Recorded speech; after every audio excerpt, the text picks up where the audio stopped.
chạy của mình về chạy là khi nào chúng ta chạy hàng mông đi mẹo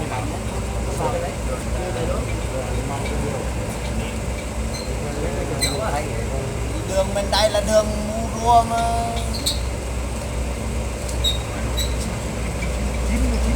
chín 19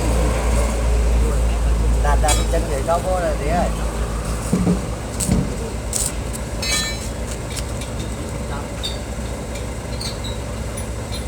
năng nhận là có không có chịu chết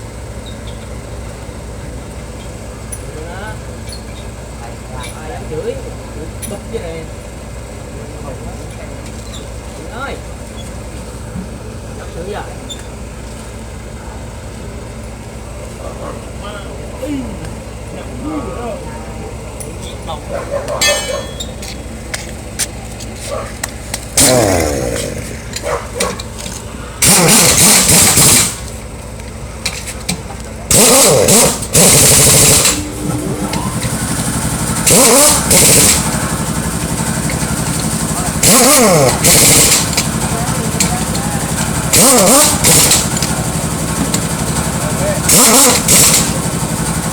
xe luôn